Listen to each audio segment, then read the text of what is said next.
Places have changed, faces have aged. Memories are starting to fade, one day at a time. Remember, I'm here with you. You're trying so hard just to keep up. Every day's a chance to restart. I'll still be here, trying to pull you through. Every word that's forgotten, every note left unsung. Trust in me, just hold my hand and take me with you. Bring me into a world no one else can walk through. Hold my hand, 'cause I'm still with you. Love teaches hope, that love teaches joy. Enable the ones who are frozen in time. Imagine our hearts choosing to shine on a journey that's yours and mine. Yours and mine.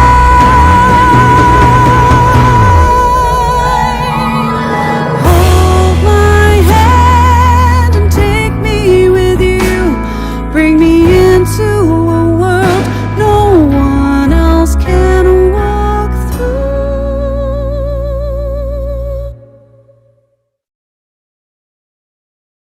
Hold my hand.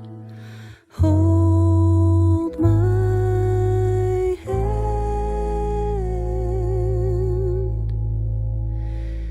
'Cause I'm still with you.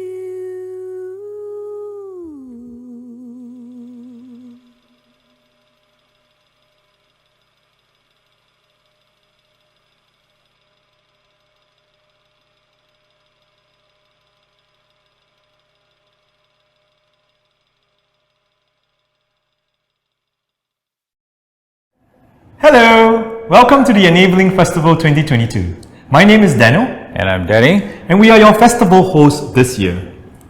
The festival aims to explore, challenge, shape perceptions, understanding of dementia and caregiving through technology and the creative arts.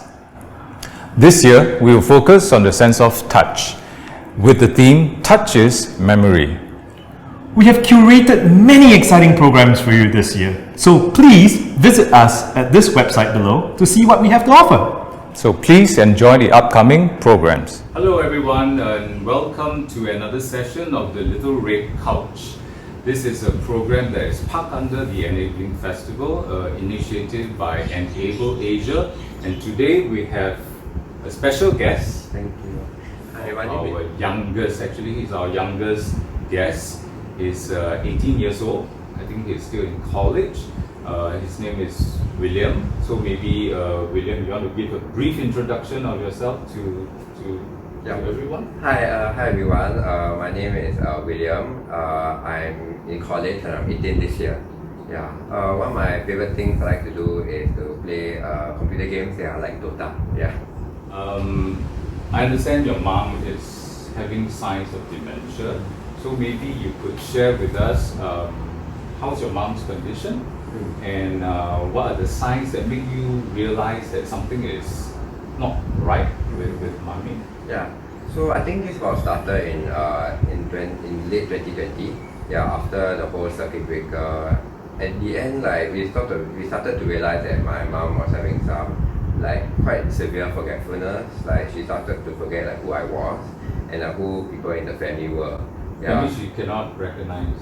Yeah, so she would like come up to me and say, "Hey, where's William?" Then I was like, "I'm here."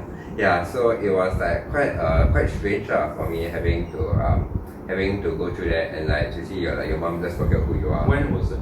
So that was about late 2020. So 2 years ago. Yeah, about 2 years ago now. Okay. Yeah, so yeah, and then that was when she started having a lot of other problems as well, like urinary incontinence and also problems walking. Yeah, so but then over time, I think we. How old is mom? Oh, mom is 59 years old. Yeah. So suddenly she can't walk. Yeah, so I think during circuit breaker, she wasn't really like out and about. Yeah, so I think that might have caused her to have like to sort of like lose ability to walk properly. We started to see some doctors about it, and then I think this year it got a bit better. Well, her like dementia has like it improved. Yeah, she can now remember who I am, who the people in her family are, and then but I think her urinary incontinence and walking. I'm still trying to help her with those issues. Yeah. Okay, maybe can you share with us what's your typical day like as a young schooling caregiver? So for a typical day, well, I had school, right? So I'll normally go to school about maybe 8, and then I'll come back. Normally, actually quite late actually. I'll come back about maybe 6:30, 7, because I think I'm a bit more productive at school than I am at home. So I tend to just stay back after school and study. Then once I come back, we'll have dinner together, and then we will go for we'll go for nice walks together, and then after that, yeah. On the wheelchair? No, I'll just walk with her with a walking stick. Downstairs? Yeah, just in our little neighborhood. Yeah. Then I'll continue my studying until I sleep. Yeah. So the bulk of the taking care of the daily activity will rest with your helper. Yeah. Okay, but like weekends? Weekends, so yeah, so on weekends, we normally I'll always try my best to I'll walk with her, and then I'll do some exercise with her as well. Yeah, so we'll do some home workouts, like especially those very simple ones. So like walking and then doing some strength exercises. Yeah. So we're just Such as like just standing up and sitting down, because I sit and stand. Yes. Yeah. So we realized that there was one big problem, that she would like take very slow to get up. So what I did is that we just have some sit and stand up for like a couple of times. Yeah, and then we have other workouts like stretching. Yeah, so we'll do some stretching like this one, and then like the legs. Yeah, especially the legs. Yeah. Maybe how do you do the sit and stand? You want to show? Oh yeah, so like I will try and like tell her that okay, so like put your hands up, and then just stand up, and then after a while sit down. So, yeah, so that's what So that strengthens the leg muscle. yeah, and then help her with like the conditioning of standing up and sitting down. William, can you share with the audience how, especially the younger audience, how do you manage and balance school and caregiving for mom? Yeah, so I think one of the things I do is that I tend to separate my school life and my caregiving life. Yeah, so because I realized that when I tend to merge these things together in school, I get very angry, frustrated, and quite emotionally drained. Yeah, so for example, and then when I switch back from my school life to my caregiving life, I'll tend to separate my separate time for like certain things. So for example, during meal times, basically my mom likes to eat one of her favorite food is actually chocolate. Yeah, so she loves eating chocolate, like milk chocolate, dark chocolate, any type of chocolate. Yeah, she loves it. Yeah, so one of the but I think we all know that like we can't eat chocolate all day. It's quite bad for you actually. Yeah, so I think one of the ways that I sort of like tell her to eat her normal food, then after that I'll reward her with chocolate.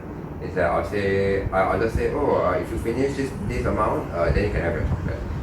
And then I'll just sort of like motivates her to eat her chocolate, is to eat her normal food properly. And then so it helps her to have like more balanced diet, not just chocolate all the time. Yeah.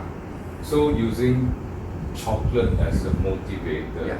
So perhaps I think what William is trying to share, this tip for people with loved ones having dementia, is you need to motivate them with their favorite snack or food, so that they will take a balanced meal. Yeah. I understand mom is Dutch. Scottish actually. Sorry, Scottish. So, because I'm curious, what does Scottish people eat? Well, I mean, since I'm not really in Scotland, we don't really eat all the very traditional food like haggis. We really eat more of the Western food. So one of the things she likes to eat is pasta. You know, she loves spaghetti carbonara, spaghetti bolognese. Cheesy stuff. Yeah, and she also loves lasagna and shepherd's pie. Yeah, a lot of the potato stuff. Yeah, those are especially her favorites. I can cook very good shepherd's pie. So throughout this journey, from 2 years ago until now, because wait, just now you mentioned about you get very angry when you go to school. Yeah. So I guess because I do that when during the earlier days of my caregiving, I couldn't separate caregiving and my social life. That is why I'm not mindful about my current state. That means when let's say when I go out, my mind is still at home. So I get worried, and then that kind of translate into my social life. So it makes me feel uncomfortable, agitated, worried. So I guess, is that how you feel? Yeah, so I think caring for someone isn't very easy lah. So I have to do a lot of these things for her, and sometimes when I go to school, I often bring that burden with me. So what I tend to do is like, I think I set like a proper space, such that when I go to school, I know what my goal is there, which is to study. You know, like I go to school to study, to learn. Then when I go back home, my goal is okay, I need to take care of my mom. Yeah, so I think by separating that, what you're supposed to do at this role and what you're supposed to do in another role will help you like separate. Yeah. So because a lot of people just mashed up that mental state, and then they don't know how to segregate their mental condition. Yeah.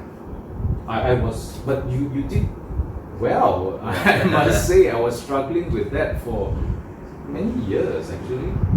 So you have to be mindful of your duty at that time. Yeah.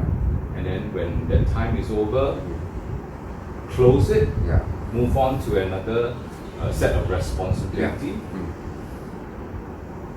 But how, I mean, it's not easy, right? Yeah, so originally it was quite difficult because even when I'm in school, my mom still needs to go to the doctors, right? Worry. Yeah, and when I often have to call the doctors while I'm in school, so I have to like you know, leave lesson halfway and just say, oh, I'll go to the toilet, you know, just to call the doctor and to like speak to it.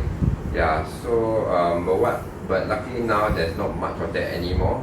Yeah, so but I still bring about that worry to my school, but what I tend to do, because to be honest, I just really like school. I know like a lot of people don't really like it, but to be honest, I feel it's a good way for me to like focus on something.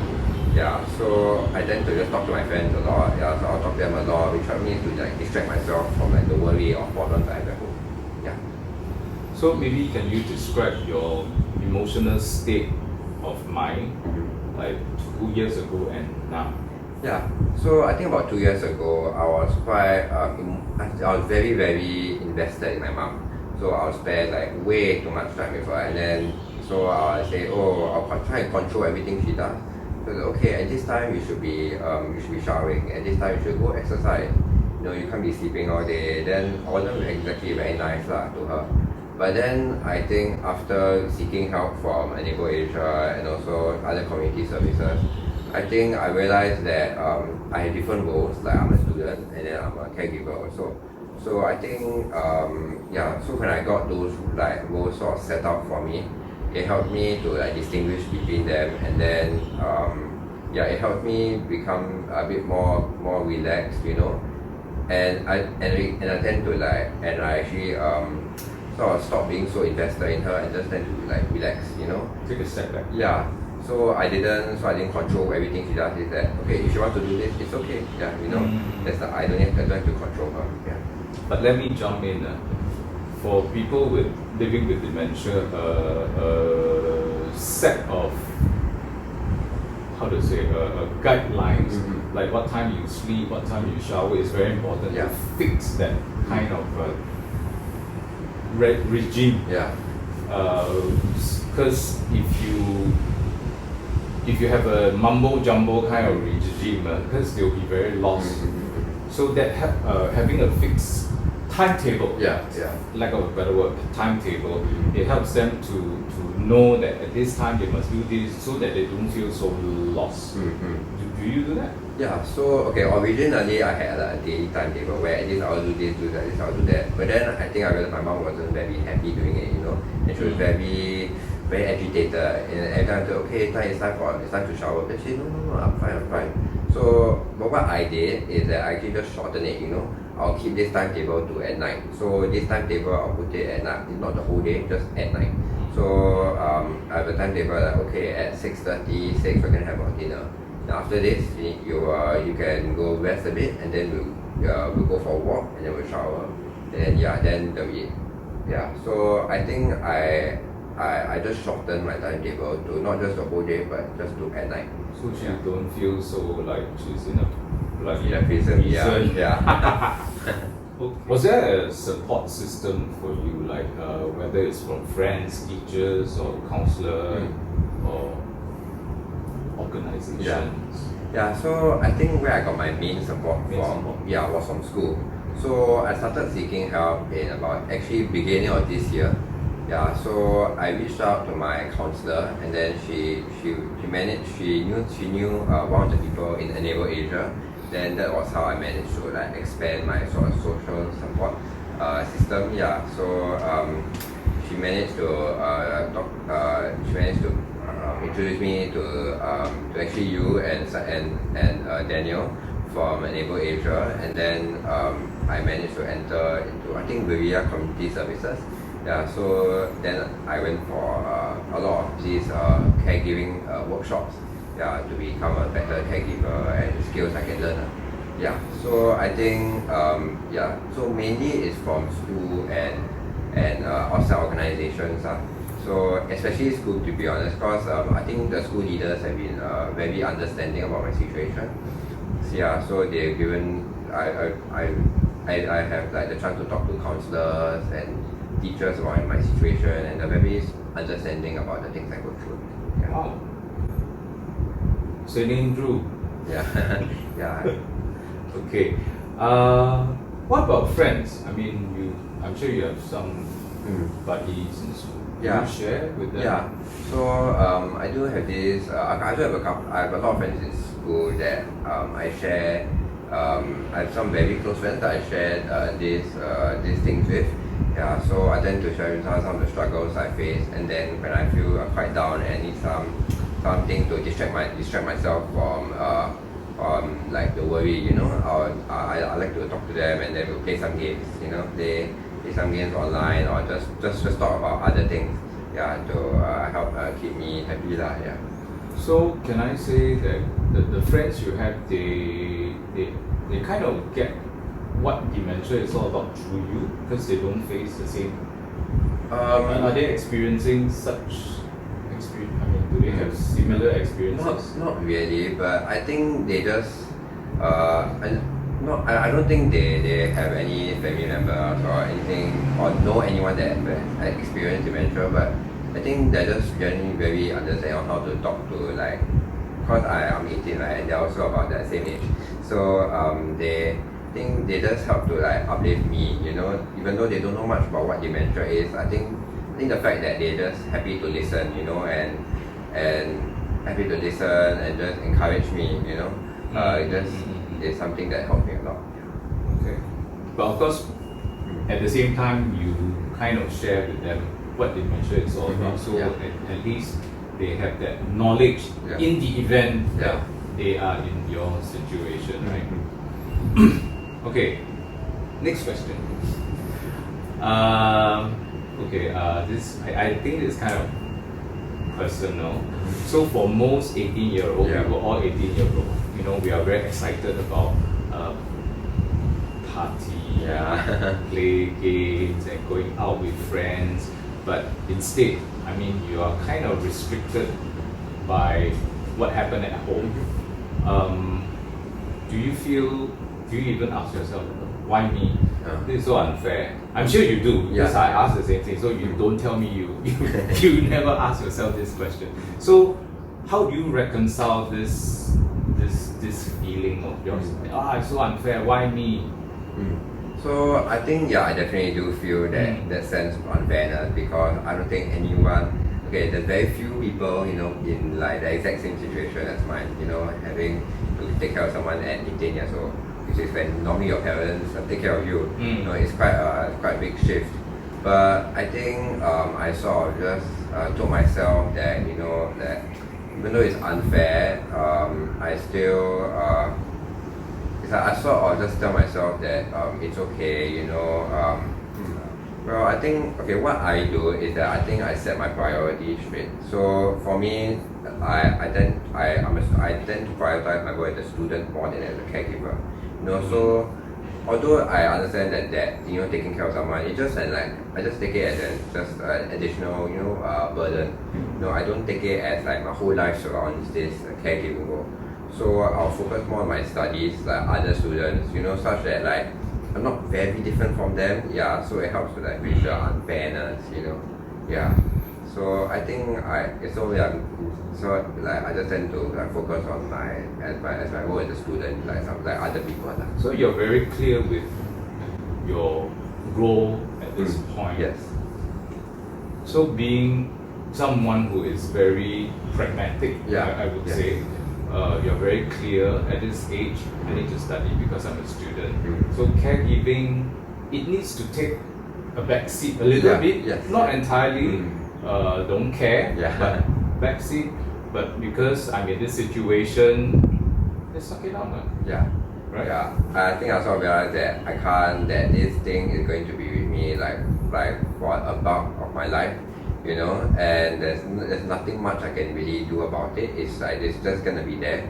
So I think I just accept it. The acceptance was a really big part of how I helped myself, accepting that this is her, and it's not really her that's like giving me problems. It's the disease that is.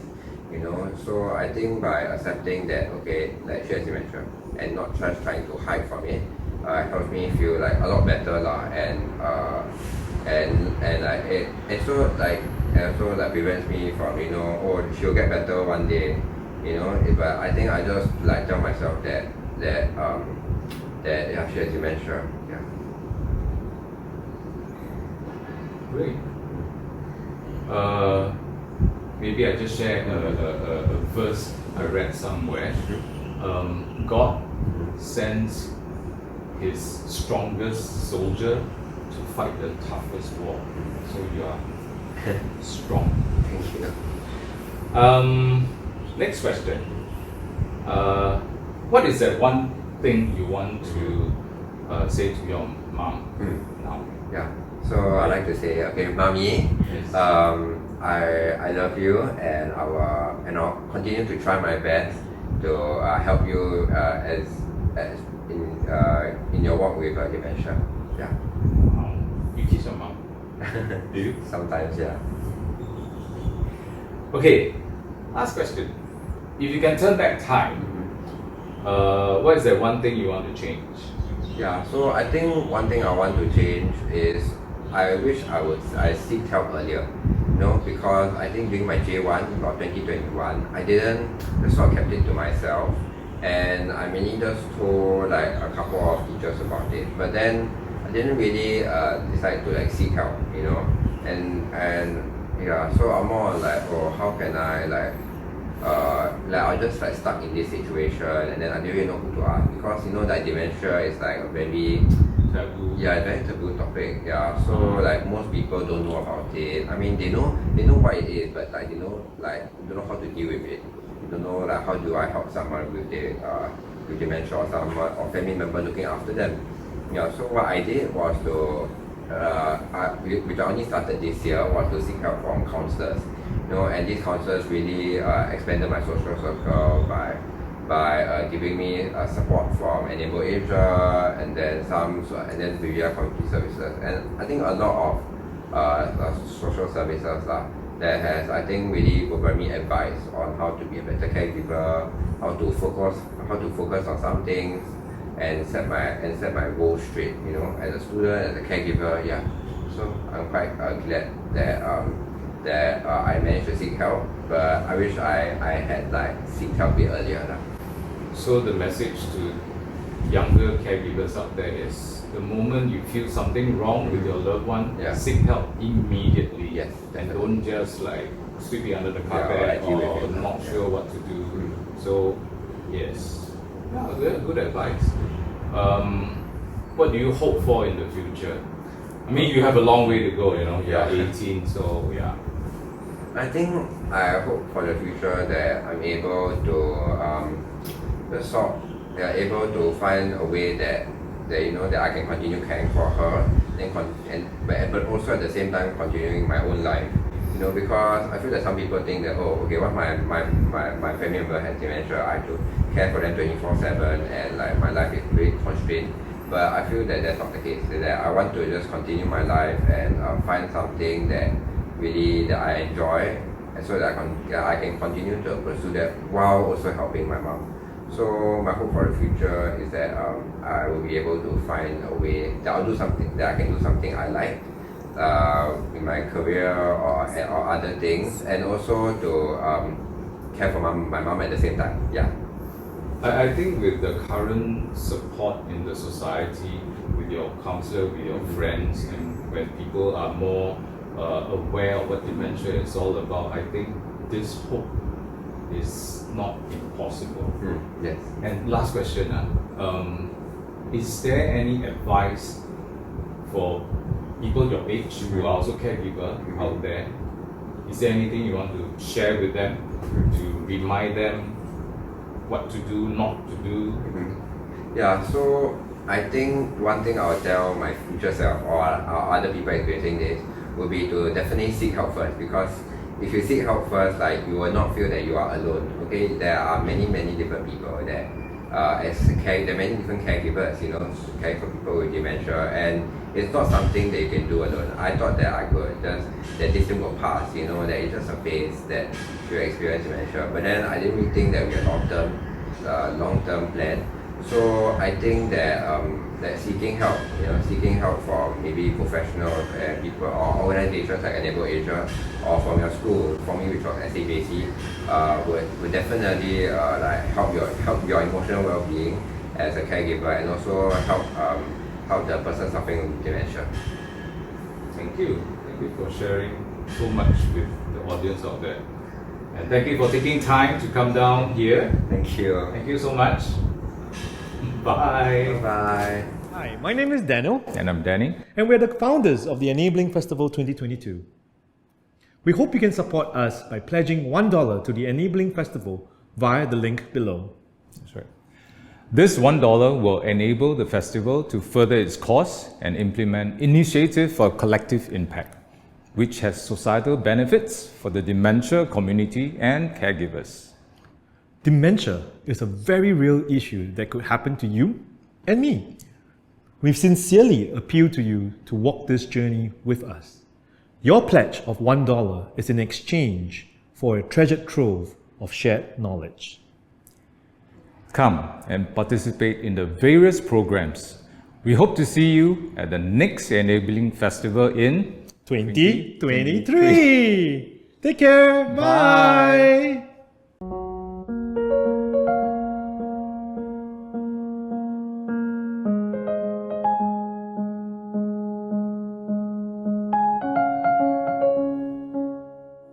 Hold my hand and take me with you. Bring me into a world no one else can walk through. Hold my hand. 'Cause I'm still with you. Thank you for watching our program. We hope you can fill in a simple survey using the QR code provided.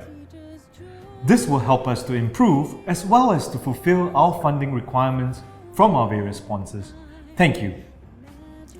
If you wish to find out more about the Enabling Festival 2022, please visit our Facebook page, Instagram, TikTok, and website. To connect with us, please drop us a message on any of our social media platforms. Take care and stay safe.